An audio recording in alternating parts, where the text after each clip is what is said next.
فرما رہے تھے اگر آپ سے کوئی پوچھے کہ آپ محفل میلاد کیوں مناتے ہیں تو آپ کہا کریں ہم سرکار کے ملنے پر اللہ کا شکر ادا کرتے ہیں۔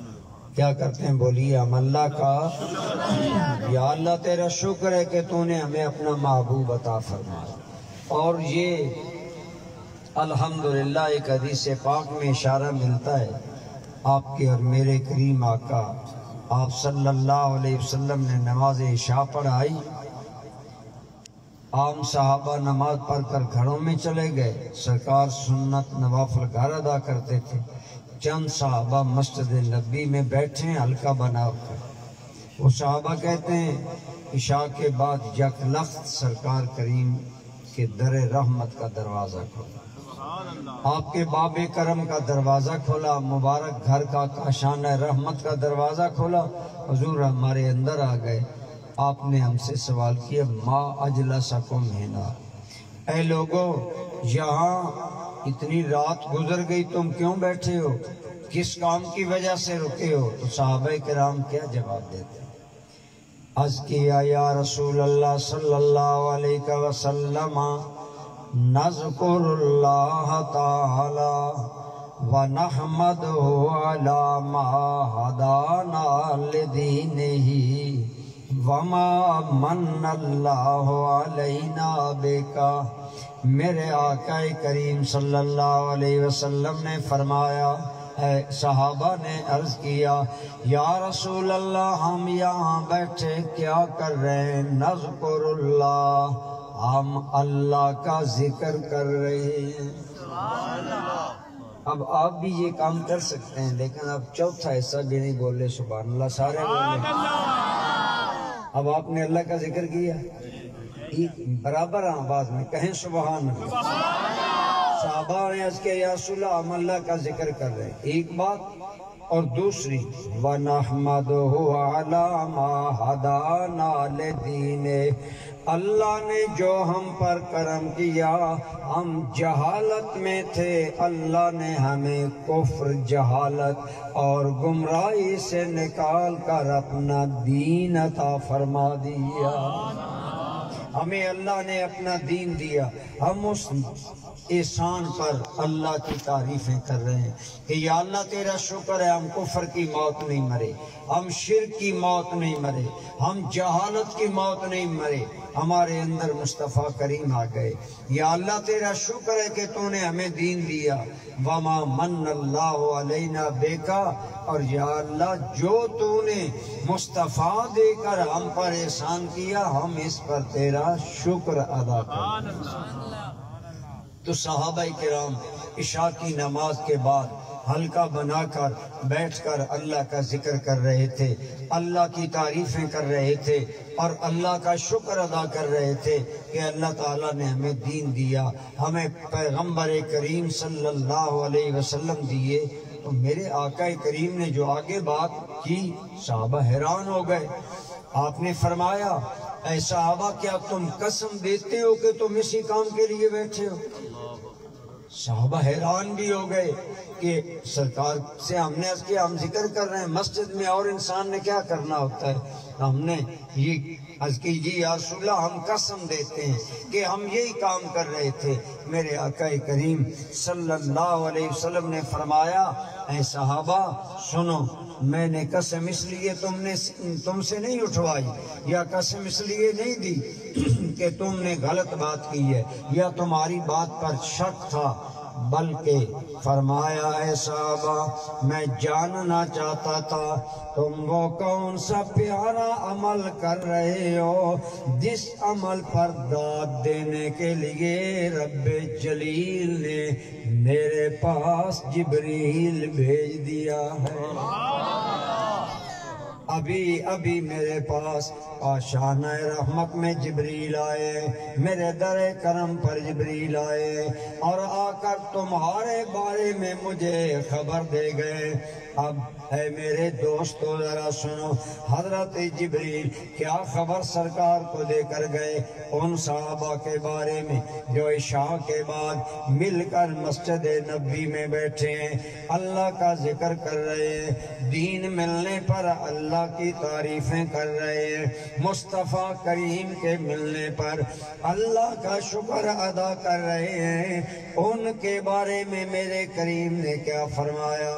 آپ نے فرمایا اے صحابہ جاءنی جبریل وَأَخْبَرَنِي أَنَّ اللَّهَ تَعَالَى يُبَاهِي بِكُمُ الْمَلَائِكَةَ، اے میرے صحابہ تمہارے بارے میں مجھے جبریل بتا گئے ہیں کہ تمہاری قسمت پر رب فرشتوں کے سامنے ناز کر رہا ہے۔ کیا کر رہے اللہ تعالیٰ؟ فخر کر رہا ہے، اللہ تعالیٰ ناز کر رہا ہے۔ میرے دوستوں صحابہ کر کیا رہے تھے؟ عشاء کے بعد بیٹھ کر ذکر کر رہے تھے، دین ملنے پر اللہ کی تعریفیں کر رہے تھے، سرکار ملنے پر اللہ کی تعریفیں کر رہے تھے۔ ہم بھی آج محفل میلاد منا کر یہی کرتے ہیں کہ مقرر حضور کی شان بیان کرتا ہے تو سامعین کہتے ہیں سبحان اللہ، سامعین کہتے ہیں الحمدللہ، سامعین اللہ کا ذکر کرتے ہیں، ہم بھی اللہ کا ذکر کرتے ہیں، اللہ کا شکر ادا کرتے ہیں، اور ہم کہتے ہیں کہ فضل رب العلا اور کیا چاہیے، فضل رب العلا اور کیا چاہیے۔ چلو میں تو دو تین تقریریں کرتا ہوں، جگراتا ہوتا ہے، آج میری نیند بھی پوری نہیں ہے، سارا دن تقریباً مصروف ہے۔ آپ تو تازہ دم ہیں، اگر سمجھتے ہیں سرکار اللہ کی نعمت ہے تو شکر کریں۔ فضل رب العلا کیا چاہیے، مل گئے مصطفیٰ اور کیا چاہیے۔ تو آپ جو لوگ آپ سے کہیں کہ آپ میلاد کیوں مناتے ہیں تو انہیں کہا ہم اللہ کا شکر ادا کرتے ہیں، اللہ تعالیٰ نے ہمیں اپنے حبیب کریم عطا فرمائے۔ اب میرے آقا نے ان صحابہ کو یہ نہیں کہا اے صحابہ سارے عام صحابہ چلے گئے، تم چند بندے حلقہ بنا کر بیٹھے ہو، کیوں بیٹھے ہو، غلط کر رہے ہو، بلکہ فرمایا تم وہ مقدر والے ہو جن کے مقدر پر رب ناز کر رہا ہے، اللہ فخر کر رہا ہے۔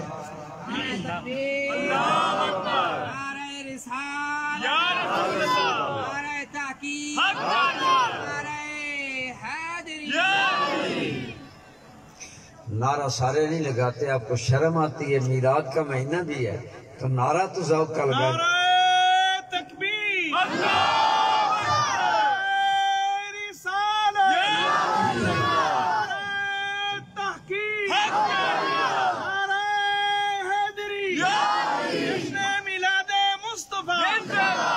تو میں عرض کرتا ہوں برادران اسلام، اگر میرے کریم کا دور پاک ہو، اگر سرکار کا عہد ہمائی ہو، بارگاہ رسالت مآب کا زمانہ ہو، چند صحابہ عشاء کے بعد بیٹھ کر اللہ کا شکر ادا کریں کہ اللہ نے ہمیں کفر سے نکالا، جہالت سے نکالا، ہمیں اپنا حبیب عطا کیا۔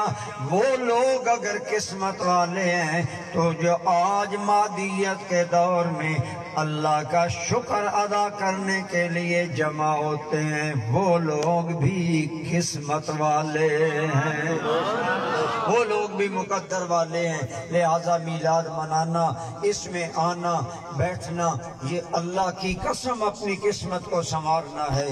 اس سے بڑی اور مومن کی نیک قسمت کیا ہو کہ اس کی زندگی کے سانس ہوں اور زبان پر آمنہ کے لال کا نام ہو، زبان پر رب ذوالجلال کا نام ہو، پیارے رب کریم کا ذکر پاک ہو۔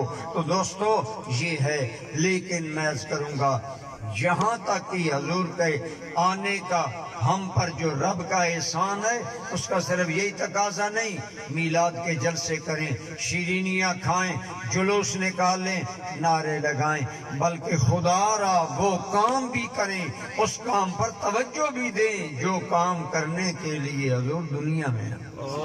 حضور دنیا میں آئے انسانوں کو گمراہی سے نکال کر ہدایت پر لانے کے لیے، ہدایت پر ان کو لائے۔ میرے دوستو، حضور کے آنے سے پہلے کتنی گمراہی تھی، بس 2-4 مثالیں، بات بڑھتی جا رہی ہے۔ ایک ہمارے دوست تھے، وہ کہتے تھے قریشی صاحب آپ کہتے ہیں میں نے تقریر نہیں کرنی، پھر گھنٹہ کر دیتے ہیں۔ میں نے کہا یار بات شروع ہو جاتی ہے پھر سمیٹنا مشکل ہوتی ہے، میرے کریم کا ذکر تو پھیلتا ہی چلا جاتا ہے۔ اللہ کی قسم خوشبوؤں کو اگر بندہ بند کرنا چاہے تو بند نہیں ہو سکتی۔ مصطفیٰ پاک کا ذکر تو خوشبوؤں کی طرح پھیلتا چلا جاتا ہے۔ اگر ہم اس آیت پر بات کرنا چاہیں، اس کے اتنے پہلو ہیں کہ رات ختم ہو جائے آیت کریمہ کے پہلو ختم نہ ہو۔ میرے دوستو، میرے آقا سے پہلے کتنی جہالت ہے۔ آپ بتائیں کسی انسان کی جوان بیٹی اغوا کر لینا ظلم ہے کہ نہیں؟ جہالت ہے کہ نہیں؟ گمراہی ہے کہ نہیں؟ لیکن اگر ایک عام آدمی کی بیٹی کو اغوا کر لے، کہتے ہیں بہت بدتینت انسان ہے، بے غیرت انسان ہے، اس نے ایک آدمی کی عصمت لوٹ لی، اس ایک آدمی کی بچی اغوا کی، بہت برا کام ہے۔ لیکن میرے دوستو، سیرت کی کتابوں میں آتا ہے افریقہ کا ایک وزیر ہے، اس نے کتاب لکھی نظرۃ جدیدۃ فی رسول اللہ صلی اللہ علیہ وسلم۔ اس کے حوالہ سے میرے سیدی الکریم حضور ضیاء الامت رحمت اللہ تعالیٰ علیہ نے بھی لکھا اور سیرت نگاروں نے بھی لکھا کہ جنوبی علاقے کا ایک آدمی، اس کے دل میں شوق آیا کہ میں بیت اللہ کی زیارت کروں، بیت اللہ کی زیارت کے لیے آیا، جوان بچی ساتھ لایا، وہ بھی یہ سعادت لے جائے۔ لیکن دوستو، جب اسے لے کر آیا، وہ اللہ کے گھر کا طواف کر رہا ہے، عین حرم پاک میں طواف جاری ہے۔ ایک مکہ کا امیر تاجر، اس نے اس کی جوان بچی کو دیکھ لیا، بچی حسن و جمال کا پیکر تھی، وہ تاجر بد دل ہو گیا، بد نیت ہو گیا، اس نے اس بیچارے آدمی کی بچی کو اغوا کر لیا۔ اب مکہ شہر ایسا ہے، قبائلی نظام ہے، قبیلوں میں لوگ جکڑے ہوئے ہیں، ایک قبیلے کا آدمی برائی کرے سارا قبیلہ ساتھ ہو جائے گا، سارا قبیلہ پشت پناہی کرے گا۔ کھیوڑا والو، اب وہ پردیسی باپ، اب وہ مظلوم باپ جس کی جوان بچی حرم سے اغوا کر لی جائے، بتائیں باپ پر کیا گزرتی ہے؟ آپ بھی بہت سے میری طرح بچیوں والے ہوں گے، ذرا تصور کریں ایک انسان کی بچی اغوا ہو، اس کی آنکھوں کے سامنے ہو، بیت اللہ سے اغوا ہو، اللہ کے گھر کے سائے سے اغوا ہو، اس انسان کے دل پر کرب کا عالم کیا ہوگا؟ میرے دوستو، وہ آنسو بہاتا ہر گھر جاتا ہے کوئی جو میری عصمت واپس کروائے، ہے کوئی جو میری بچی واپس کروائے؟ لیکن قبائلی نظام ہے، کہتے ہیں ہمارا وہ حلیف ہے، ہم اس کو کچھ نہیں کہہ سکتے۔ لیکن میرے دوستو، سوال یہ ہے، ایمان سے بتائیں یہ گمراہی ہے کہ نہیں، ظلم ہے کہ نہیں، جہالت ہے کہ نہیں؟ لیکن اس بھرے مکہ میں اس آدمی کی آنسو پوچھنے والا کوئی نہیں، اس درد مند باپ کا درد دور کرنے والا کوئی نہیں۔ بالآخر کسی نے کہا، او پردیسی، اگر تو اپنا درد کا درمان چاہتا ہے تو جا آمنہ کے لال کے پاس، حضور کی خدمت میں جا۔ حضور نبی پاک کا عالم شباب تھا، ابھی آپ نے دعوی نبوت نہیں کیا تھا، بعد میں آپ نے اس کو وہ بچی لے کر دی، لیکن بات یہ ہے حضور سے پہلے یہ لوگ اتنے گئے گزرے تھے کہ اللہ کے گھر کے مہمانوں کی بچیوں کی عصمت دری سے بھی باز نہیں آتے تھے، ڈاکے ڈال کر اللہ کے مسافروں کو لوٹ لیتے۔ وہاں اندھیر نگری تھی، اتنی بڑی گمراہی کہ جسے ہر کوئی گمراہی کہے اس گمراہی کو دلال مبین کہا جاتا ہے، کھلی گمراہی۔ آپ سوچیں کتنی بڑی گمراہی ہے، کتنی بڑی بے حیائی ہے، کتنی بڑی بے مروتی ہے۔ اللہ ایسے ایک نہیں ہزاروں واقعات ایسے ہوتے تھے کہ ان واقعات کو دیکھ کر انسان کہتا کہ کس حد تک انسان گر گیا۔ میرے دوستو، ایک آدمی خود حضور کی بارگاہ میں آیا، کہیے صلی اللہ علیہ وآلہ وسلم، کہنے لگا یہ دارمی شریف کی حدیث ہے، یا رسول اللہ آپ کے آنے سے پہلے ہم کیسے لوگ تھے؟ میری بیوی امید سے تھی، میں نے اس کو کہا میں جا رہا ہوں، اگر میں مدتوں بعد آؤں گا، میں تجارت کے لیے شام چلا گیا، میں نے کہا اگر میرے گھر بچہ پیدا ہو ہزار خوشیوں سے رہے، اگر بچی پیدا ہو خبردار اس کو زندہ رہنے دو، اس کو قتل کروا دینا۔ کہتا ہے میں ایک مدت کے بعد آیا، میری بچی نے مجھے بتایا تیرے بعد بچی ہوئی، میں نے قتل کروا دی، سو میں مطمئن ہو گیا کہ میں بے عزتی سے بچ گیا، میں رسوائیوں سے بچ گیا، لیکن یا رسول اللہ میرے گھر میں ایک پھول جیسی بچی آتی ہے، مجھ کو پیاری لگی، میں نے اسے 2-3 مرتبہ پیار کیا، میری بیوی سمجھی یہ میرا پیار سچا ہے، مجھے کہنے لگی میرے شوہر تمہیں مبارک ہو جس بچی سے پیار کر رہے ہو، یہ غیر کی نہیں، یہ تیرا ہی نور نظر ہے، یہ تیری ہی نور نظر ہے، یہ تیرا ہی دل کا سرور ہے، تیری ہی آنکھوں کا نور ہے۔ یا رسول اللہ میری بیوی یہ بات کرتی گئی، میری آنکھوں میں خون آ گیا، غصہ آ گیا، میری آنکھوں میں شرارے غصے کے ٹپکنے لگے، میں نے بچی کو بالوں سے پکڑا،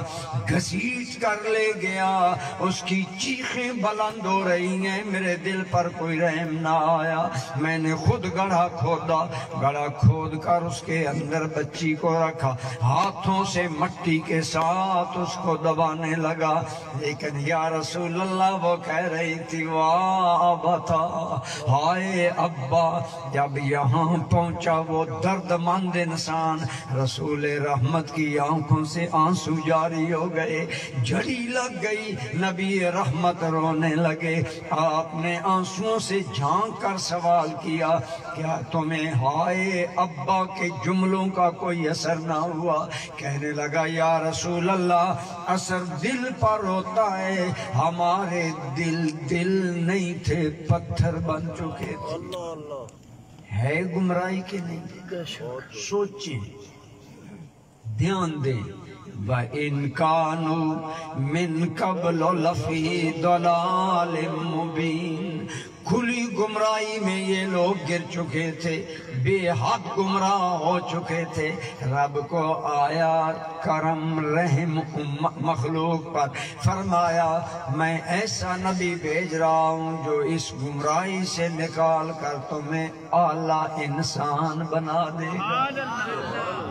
آئیے اب تصویر کا دوسرا رخ دیکھیں، ایک یہ رخ ہے کہ اللہ کے گھر کے مہمانوں کی بچیاں اغوا، ان کو اغوا کر کے برائی اور بے حیائی کرنا، پھر فخر کرنا، پھر قبائلی نظام ہے، ہر کوئی ظلم کی تائید کرتا ہے، لیکن تیرے میرے نبی آئے، انہیں قرآن پڑھ کر سنایا۔ سرکار موجود ہیں، ایک جوان آیا، آ کر کہنے لگا سرکار کے قریب، اس نے ایسی بدتمیز بات کی کہ صحابہ حیران رہ گئے، اور سرکار جیسی ذات سے آپ بھی سن کر حیران ہوں گے۔ کہنے لگا اذن لی انا ازنی، محمد مجھے اجازت دو میں فلاں عورت سے زنا کر لوں۔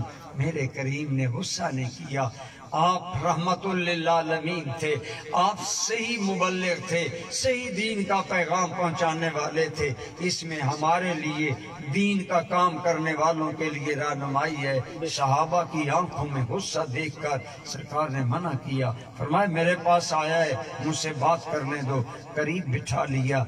کہا کیا کہا؟ اس نے بات کو دہرایا، آپ مجھے اجازت دیں، میں زنا کرنا چاہتا ہوں، مجھے فلاں عورت سے محبت ہے۔ میرے کریم نے کیسا پیارا اس سے سوال کیا۔ آپ نے فرمایا بتاؤ اگر یہی بات کوئی تیری ماں کے بارے میں کہے تو میں قبول ہوگی؟ اگر کوئی کہے تیری ماں کے بارے میں یہی بات تو میں قبول ہوگی؟ لگا نہیں۔ اگر کوئی یہی بات تیری بہن کے بارے میں کہنے لگا میں تو اسے قتل کر دوں گا۔ اگر یہی بات کوئی تیری بیوی کے بارے میں کہے، کہا یہ تو میری غیرت کا سوال ہے۔ کہا یہی بات کوئی تیری بچی کے بارے میں کرے، کہنے لگا میں برداشت نہیں کرتا۔ آپ دیکھیں حضور کا حوصلہ، علی سبیل التنزل اس کو قائل کرتے چلے آ رہے ہیں۔ آخر میں فرمایا اگر تمہیں گوارا نہیں کہ کوئی تیری ماں، بہن، بیوی اور بچی کے بارے میں ایسی غلط سوچ سوچے تو سن، اگر مومن بننا چاہتا ہے تو دوسروں کے لیے بھی وہی پسند کر جو اپنے لیے پسند کرتا ہے۔ کیا انداز تھا میرے آقا کا بات سمجھانے کا۔ آج ہماری محفل ان باتوں سے خالی ہے، ہمارے جلسے ان باتوں سے خالی ہیں۔ ہم لاجک، عقل، شعور، دعوت نہیں دیتے، ہم بس عجیب انداز میں اپنی تقریریں دھونس میں کیے جا رہے ہیں۔ جب میرے کریم نے یہ بات کی اس کی جذبات ٹھنڈے ہو گئے۔ جو زنا جیسی مرغوب چیز کا ایک جذبہ لے کر آیا تھا، اب میرے کریم نے اس کے ذہن پر ایک سوال کھڑا کر دیا، اگر یہی کوئی تیرے ساتھ کرنا چاہے، تیری بیوی، تیری بچی، تیری ماں، تیری بہن، تیرا رد عمل کیا ہوگا؟ اب میرے دوستو وہ تو دل سے ٹوٹ چکا تھا، اس کا دل کہہ رہا تھا بات وہی سچی ہے جو آمنہ کا لال فرما رہا ہے۔ وہ دل سے تسلیم کر چکا تھا۔ میرے آقا نے مزید کرم کیا، اپنا رحمت بڑا ہاتھ بڑھایا، اس کو فرمایا قریب آؤ۔ وہ قریب آیا، یوں میرے کریم نے اپنا ہاتھ اس کے دل پر پھیرا اور ساتھ ساتھ سرکار کہتے جا رہے ہیں یا اللہ یہ گندگی اس کے دل سے دور فرما دے۔ یوں میرے نبی نے پلیتوں کو پاک کیا۔ وہی آدمی جو کہ بے حیائی کی اجازت لینے آیا ہے مصطفیٰ کی بارگاہ سے اٹھا تو حیا کا پیکر بن کر اٹھا۔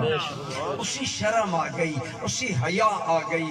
یہ کام کرنے آئے تھے میرے آقا کہ جو گمراہی میں دلدل میں پھنسے تھے انہیں خدا کی قسم ایسا انسان بنایا کہ ان انسانوں کی قسمت پر ملائکہ ناز کرتے تھے، ملائکہ فخر کرتے تھے۔ آپ نے سنا وہ بچیوں کو زندہ درگور کرتے تھے۔ آپ بتائیں نا، جس کے دل میں بچی کے لیے رحم نہیں وہ پڑوسی پر رحم کرے گا؟ وہ مسافروں پر رحم کرے گا؟ وہ معاشرے پر رحم کرے گا؟ ظلم کا دورہ تھا، میرے نبی رحمت نے ان ظالم دلوں کو کیسا رحم دل بنا دیا، کیسا انہیں پاک کر دیا۔ میرے آقا کریم نے انہیں بتایا کہ اے لوگو اپنے دل میں اللہ کی مخلوق کے لیے رحم پیدا کرو، اگر تم خدا کی مخلوق پر رحم کرو گے اللہ تم پر رحم کرے گا۔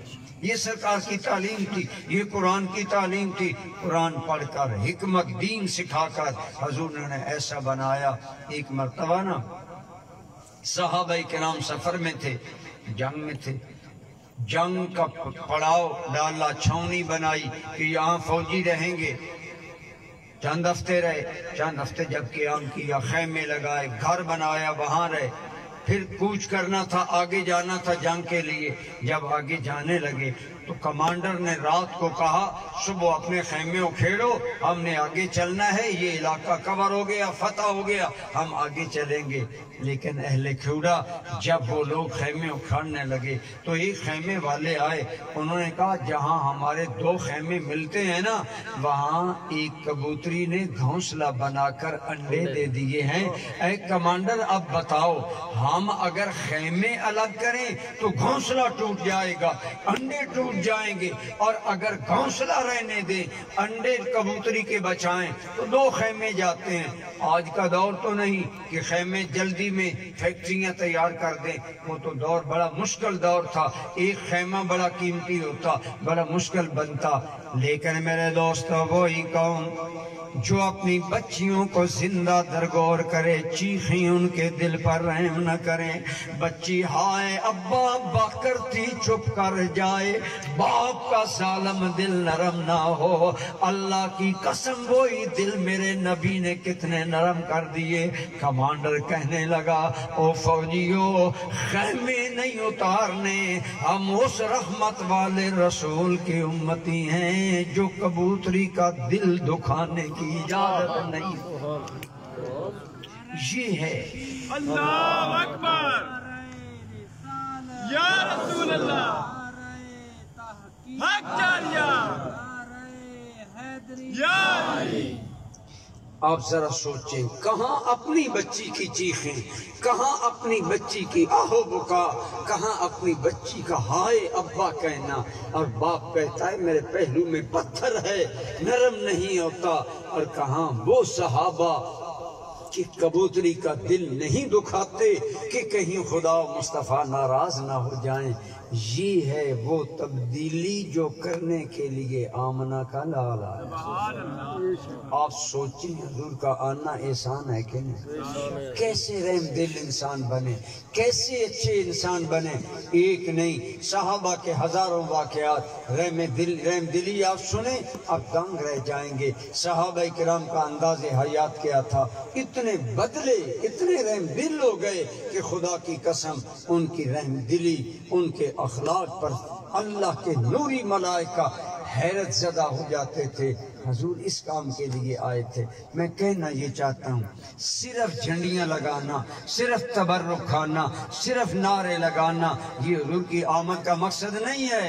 اللہ کی قسم اصل مقصد تو یہ ہے کہ ربیع الاول آئے تو صرف تیرے گھر کی چھت نہ جگمگائے، مصطفیٰ کے نور سے تیرا دل بھی جگمگا جائے۔ تیرے گھر میں ہی چراغاں نہ ہو، تیری سیرت میں بھی چراغاں ہو، تیرے کردار میں بھی تبدیلی ہو، تو ایسا انسان بنے جس انسان کے تذکرے اللہ کے ملائکہ عالم بالا میں کریں، وہاں کریں جہاں اللہ رب العالمین کے نوری ملائکہ اللہ کی مخلوق کی تعریفیں کرتے ہیں۔ حضور نے یوں صحابہ کرام کو بدلا، اتنا رحم دل بنا دیا، اتنا کرم شعار بنا دیا۔ جو لوگ اپنی بچیاں نہیں گوارا کرتے تھے، اب ان کا حال سنیے۔ غزوہ احد میں حضرت امیر حمزہ شہید ہو گئے، یہ سرکار کے چچا جان ہیں۔ حضرت امیر حمزہ شہید ہوئے، ان کی ایک یتیم بچی رہ گئی۔ چند صحابہ گلی میں کھڑے ہو کر بات کر رہے ہیں، ایک کہتے ہیں امیر حمزہ شہید ہو گئے۔ امیر حمزہ سرکار کے بڑے محبوب چچا تھے، اور وہ تھے جن کی شہادت پر حضور کی آنکھیں چھم چھم رو رہی تھی، اور حضور نبی کریم اس کرب میں تھے کہ فرمایا کون ہے جو میرے چچا کو روئے۔ اتنی محبت تھی نبی رحمت کو اپنے مبارک چچا سے۔ خود حضور کو ان کی بچی سے کتنی محبت ہوگی کہ چچا کی بیٹی بھی، لیکن صحابہ کا عالم یہ ہے کہ صحابی ایک کہتا ہے امیر حمزہ کی یتیم بچی رہ گئی، اسے کون پالے گا؟ تو ایک صحابی کہتا ہے اگر کوئی پالنے والا نہیں تو میں تیار ہوں۔ ساتھ حضرت علی مرتضیٰ بھی کھڑے، ایک اور بھی حضرت امیر حمزہ کے رشتہ دار کھڑے ہیں، کہتے نہیں، کہتے ہیں میں کھڑا ہوں۔ حضرت علی نے فرمایا میں حاضر ہوں۔ دوسرے بولے میرے گھر میں امیر حمزہ کی سالی ہے، یعنی حضرت امیر حمزہ کی بیوی کی بہن ہے، لہذا بچی پالنا میرے لیے آسان ہے۔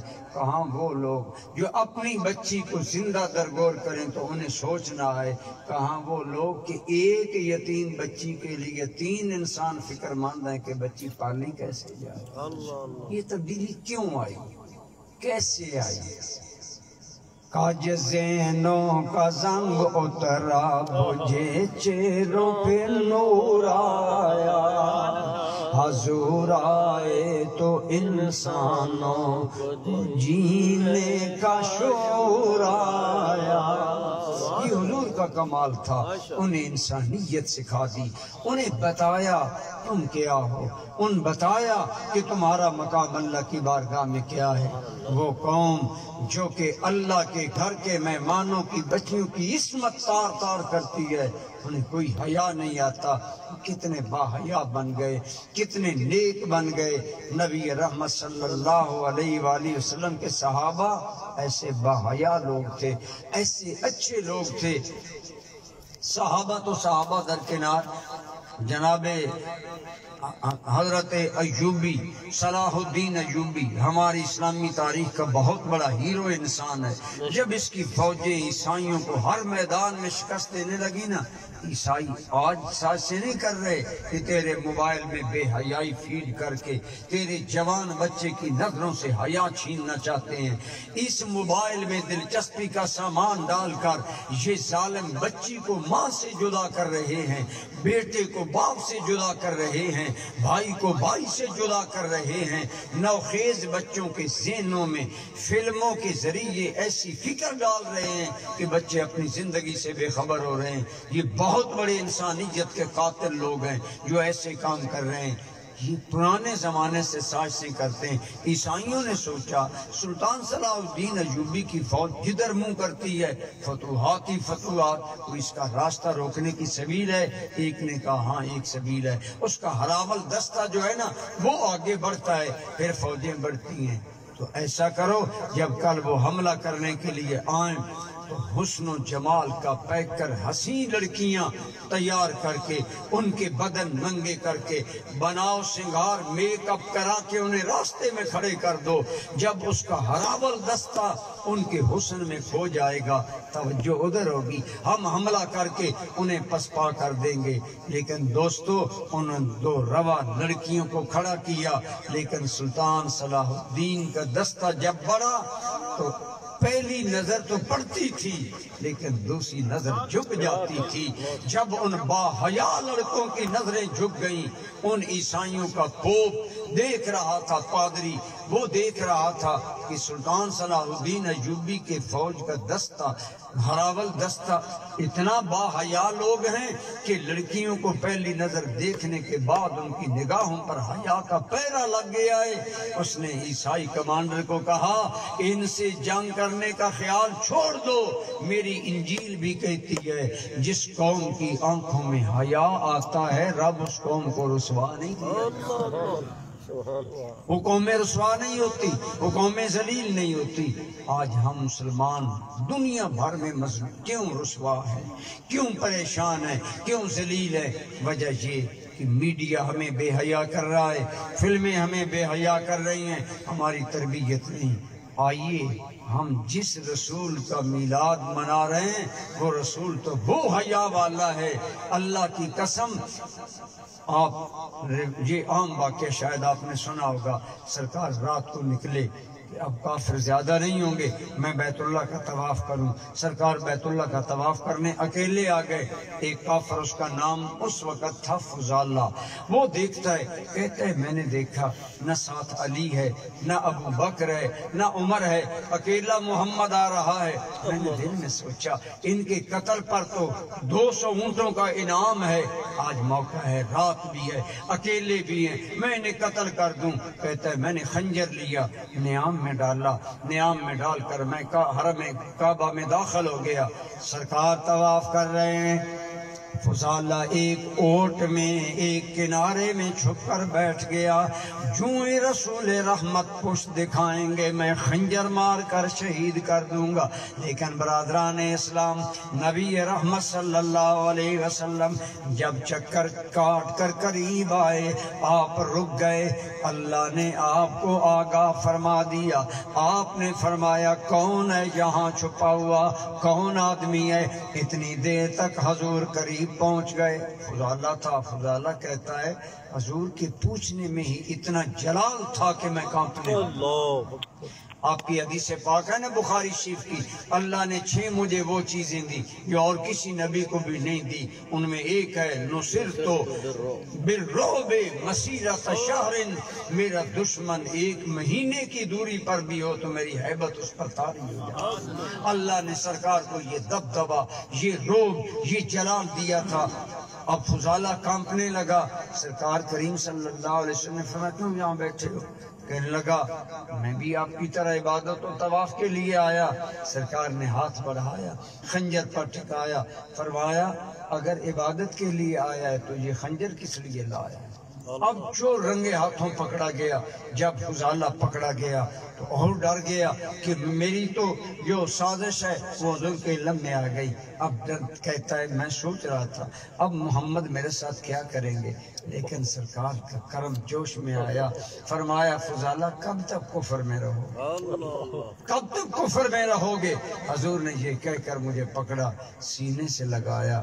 سینے سے لگنے کی دیر تھی کہ میں حیران رہ گیا, یہ کیسا انسان ہے, میں اسے قتل کرنے آیا ہوں, یہ مجھے سینے لگا رہا ہے.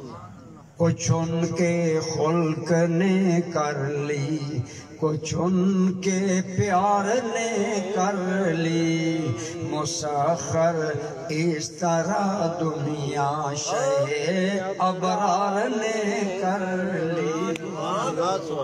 حضور نبی رحمت صلی اللہ علیہ وسلم آپ کا کرم, آپ کی رحمت کی وجہ سے حضرت فضالہ کہتے ہیں اللہ کی قسم آج سے پہلے میری نظر میں محمد سے بڑھ کر مبغوض کوئی نہیں تھا, آج میرے دل میں محمد سے بڑھ کر محبوب کوئی نہیں ہے. فرماتے ہیں میں نے حضور کا کلمہ پڑھا, حضور کے ساتھ رات گزاری, آپ کے پاس رہا. فرماتے ہیں زمانہ جاہلیت میں میرا ایک عورت سے معاشقہ تھا, عشق تھا. میں اس کی عشق دام عشق میں, وہ میری دام محبت میں پھنسی ہوئی تھی. ہم آپس میں جو تعلقات ہوتے ہیں. فرماتے ہیں اگلے دن میں مکے کی اس گلی سے گزرا, اس عورت نے مجھے دیکھ لیا کہ فضالہ آ رہا ہے. اب دو جوان لڑکی لڑکے کے آپس میں لو ہو, محبت ہو, ان کے چال چلن کیا ہوتے ہیں. فرماتے ہیں وہ عورت میرا انتظار کرنے لگی کہ میں آ رہا ہوں, لیکن میری نظریں جھکی ہیں, میں جا رہا ہوں. میں اس کے پاس سے نا آہستہ سا گزرنے لگا تو اس نے میرا دامن تھام لیا. کہنے لگی فضالہ مجھ سے کوئی بے وفائی ہوئی ہے کہ نظر بھی نہیں ملاتا؟ میں نے اپنے دامن کو جھٹک کر کہا تجھ سے کوئی بے وفائی نہیں ہوئی, میں رات کو محمد کا غلام بن چکا, میں نے رات کو کلمہ پڑھ لیا ہے اور محمد کا دین قبول کر لیا ہے, اور محمد کریم کا دین کسی غیر عورت کو دیکھنے کی اجازت نہیں. یہ ہے حضور کے آنے کا مقصد کہ جو لوگ کھلی گمراہی میں گرے ہوئے تھے, میرے مصطفیٰ نے انہیں اس گمراہی سے نکال کر ایسے انسان بنایا جن انسانوں کے مقدر پر اللہ کے نوری ملائکہ بھی رشک کرتے ہیں. میرے دوستو میں نے کئی مرتبہ آپ کو ذکر کیا, حضور کے غلام تھا, اس کا نام تھا فضالہ. اے سالبہ, حضور نے فرمایا سالبہ فلاں بندے کو بلا لاؤ. حضرت سالبہ جا رہے ہیں, جوان ہیں, جوانی کی عمر میں انسان سے غلطیاں ہو جاتی ہیں, نظر بیٹھ جاتی ہے, لیکن حضرت سالبہ جا رہے تھے. ایک عورت ایک چشمے پر ننگے بدن نہا رہی تھی. حضرت سالبہ کی نظر بے خیالی میں پڑ گئی, لیکن صرف بے خیالی میں نظر پڑی نا, سالبہ کانپ گیا. میری نظر ایک غیر محرم عورت کے ننگے بدن پر پڑ گئی, میرے رب نے دیکھ لیا. اگر یہی بات میرے آقا کے علم میں آ گئی تو میں کیسے حضور کو منہ دکھاؤں گا. آج کبھی ایک جوان ہے جو فیس بک پر رات گزارتا ہے, جو فنکاروں اداکاروں کے حسن مجازی کا پرستار بن کر ساری رات ماں باپ سے الگ بیٹھ کر موبائل میں مست ہوتا ہے. نہ ماں پوچھتی ہے, نہ باپ بیچارہ بول سکتا ہے, اگر بات کریں تو بچہ گلے پڑ جائے گا. لیکن اے مسلمان, تیرے آبا و اجداد کیا تھے, تمہیں دنیا کہاں لے جا رہی ہے؟ میلاد منانے کا اللہ کی قسم وہ مقصد نہیں جو ہم آج سنیوں نے بنا لیا. چند نعرے, چند جلوس, چند رونقیں. میں پورا ملک پھرتا ہوں, آپ مجھ سے اختلاف کر سکتے ہیں, آپ میرے ساتھ اختلاف کر سکتے ہیں, بندے کی رائے سے اختلاف ہو سکتا ہے. کہتے ہیں اس سال ہمارا جلوس پہلے سے بڑا تھا. میں نے کہا بھولے سنیو, جلوس میں تو وہ لوگ بھی آتے ہیں جو محض شغف کے لیے آتے ہیں, محض رونق کے لیے آتے ہیں. تیری موتا کے دین یا تیرا کام تو یہ ہے, بتا مجھے ربیع الاول کے جلوس کے بعد کتنے نمازی تیرے بڑے؟ ساری سنی مساجد کا جائزہ لے لیں. یہ تانا نہیں ہے، یہ احساس بیدار کرنے کے لیے ہے کہ جس نبی محترم کے عشق میں مست ہو کر تو گلی گلی نعرے لگا رہا ہے، اس مصطفیٰ کے لیے ایک بری عادت ربیع الاول میں نہیں چھوڑ سکتا، ایک سنت نہیں اپنا سکتا، حضور کی ایک شریعت کی بات نہیں مانتے ہم، اور پھر کہتے ہیں ہم عاشق بھی بڑے ہیں، ہم یہ ہیں وہ ہیں. خدا را اپنے آپ کو دھوکے میں نہ رکھیں. میں عرض کر رہا ہوں حضرت ثعلبہ ڈر گئے کہ میری نظر ایک عورت کے ننگے بدن پر پڑی. اسی سوچ اور شرم میں شام تک ثعلبہ مڑ کر حضور کی بارگاہ میں نہیں گئے. آپ نے صحابہ سے فرمایا ثعلبہ کو کسی نے دیکھا؟ رسول اللہ نہیں دیکھا. فرمایا تلاش کرو. ثعلبہ نہیں ملے. حضور نبی رحمت صلی اللہ علیہ وسلم کو وحی کے ذریعے بتایا گیا کہ ادھر ہے ثعلبہ. آپ نے حضرت سلمان فارسی اور حضرت فاروق اعظم کو بلا کر فرمایا تم پہاڑوں میں جاؤ، ثعلبہ ادھر ہوگا، اس کو لے آؤ. دونوں گئے، تلاش کیا، ثعلبہ نہیں ملا. وہاں ایک چرواہا بکریاں چرا رہا ہے. اس سے پوچھا اس قد کاٹ کا، اس عمر کا ایک جوان لڑکا ہے، تم نے کہیں دیکھا؟ چرواہا نے کہا میں نے تو نہیں دیکھا، لیکن ایک بات ہے کہ میں کل بھی یہاں بکریاں چرانے کے بعد رات ٹھہرا، اسی کھلی فضا میں بکریاں بھی بٹھا دی، خود بھی بیٹھ گیا.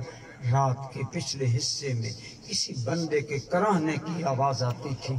معلوم ہوتا تھا اس بندے سے کوئی غلطی ہو گئی ہے اور وہ تنہائی میں رب سے معافی مانگ رہا ہے. حضرت عمر سمجھ گئے. آپ نے حضرت سلمان فارسی کو فرمایا انتظار کریں، انتظار کریں. انتظار کیا. شام تک اللہ اکبر یا رسول اللہ. میرے دوستو رات ہوئی. حضرت ثعلبہ رات کے پچھلے پیر میں نکلے، اللہ کی بارگاہ میں اپنی جبین کو زمین پر رکھا. حضرت عمر نے دیکھا کہ ثعلبہ اپنی جبین زمین پر یوں رگڑ رہا ہے جیسے کوئی خطا کار ناک سے لکیریں کا، اور رو رو کر عرض کر رہا ہے یا اللہ میرا گناہ معاف کر دے، یا اللہ میری غلطی معاف کر دے. حضرت عمر نے فرمایا چلو ثعلبہ حضور یاد کر رہے ہیں. ثعلبہ چیخ کر بولا عمر میں شرمندہ ہوں، رسول اللہ کے پاس نہ لے جاؤ. حضرت عمر نے فرمایا میں نے تو لے جانا ہے، حضور کا حکم ہے. لے کر مسجد نبوی میں آئے.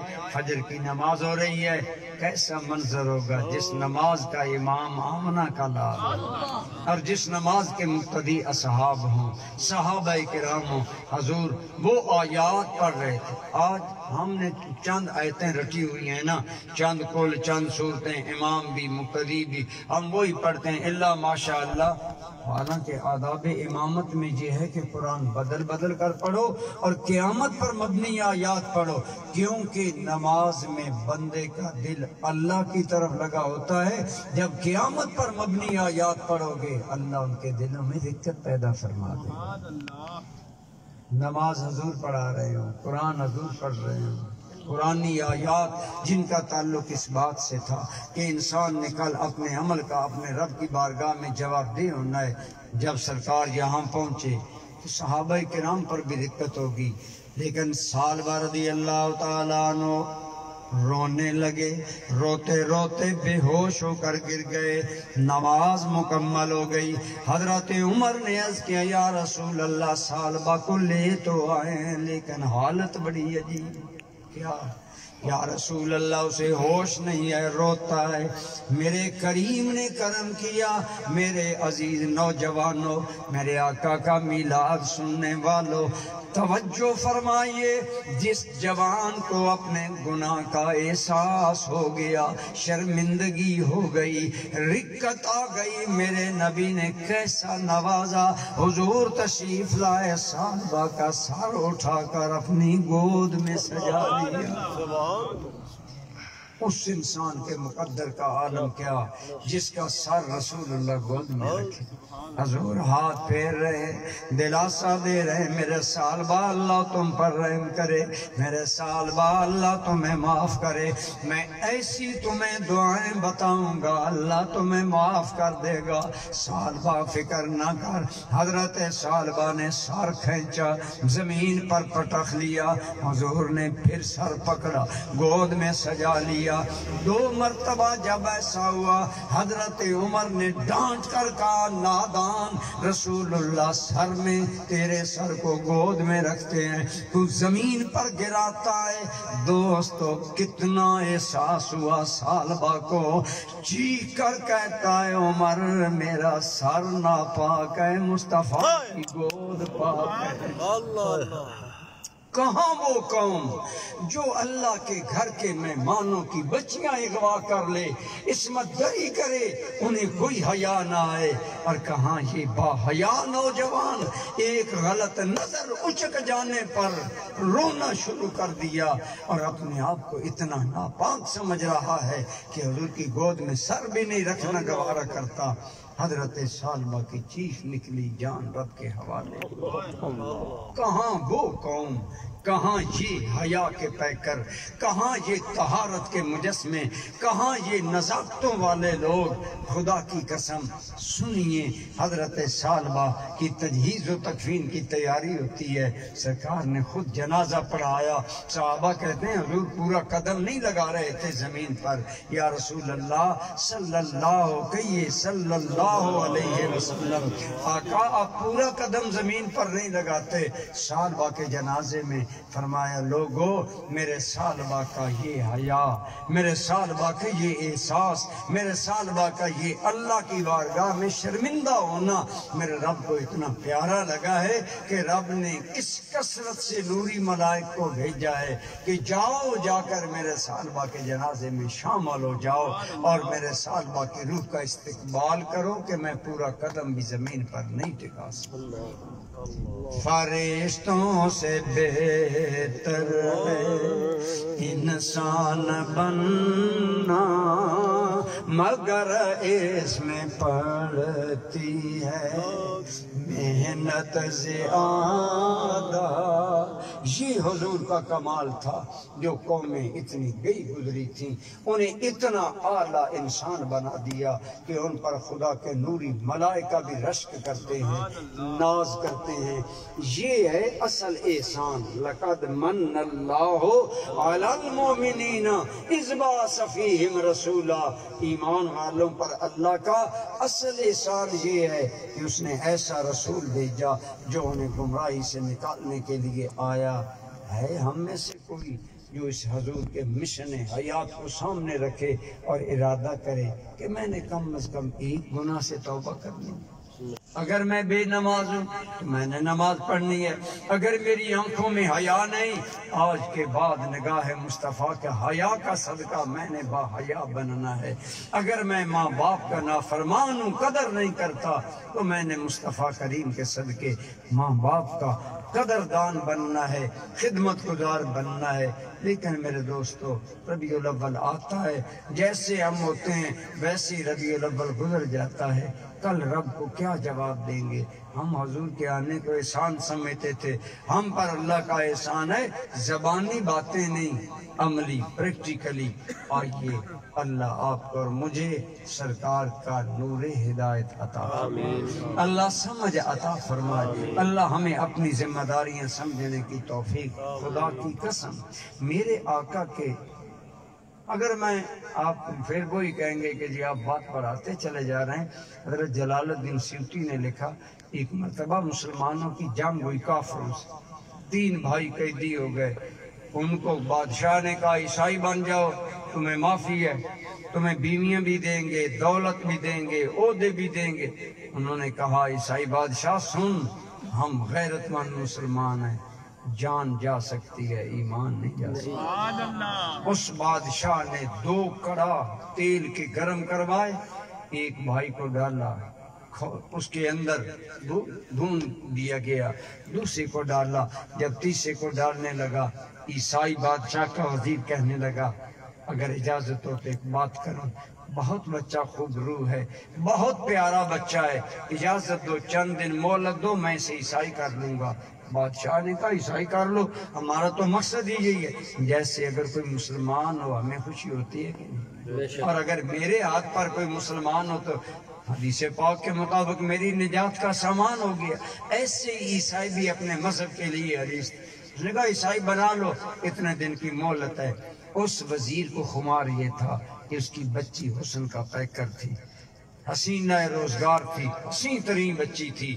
گھر لے گیا اس نوجوان مسلمان کو، اپنی بچی کو ساری بات بتائی۔ اس نے کہا یہ تو کوئی بات نہیں ہے، میرے بائیں ہاتھ کا کھیل ہے، لیکن رات کمرے میں لڑکی گئی میک اپ کر کے، حسن و جمال کا پیکر بن کر، لیکن مسلمان لڑکے نے ایک نگاہ اس کی طرف دیکھنا گوارا نہ کیا۔ سبحان اللہ۔ صبح باپ کو رپورٹ دی، اس نے کہا کیسے گزری رات؟ اس نے کہا شاید اس کی عبادت کا کوئی دن تھا، اس نے میری طرف دیکھا ہی نہیں، چلو کل ہو جائے گا، پرسوں ہو جائے گا، ہر روز ایک رات کم ہوتی ہے۔ ایک دن لڑکی اٹھی، اس نے کہا وہ لڑکے، اس کے کندھے پر ہاتھ رکھا، یوں جھنجھوڑ کر کہا افی جنبے کا قلب ام حجر، تیرے پہلو میں پتھر ہے یا دل؟ کیوں؟ تمہیں پتہ نہیں تیرے سر پر کیسا حسن کا پیکر لڑکی کھڑی ہے، جس کے حسن کی ایک جھلک کے لیے جوان ترستے ہیں۔ میں تیرے کمرے میں روزانہ آتی ہوں، تم دیکھتا نہیں۔ اس غیور نگاہ والے مسلمان نے کیا جواب دیا؟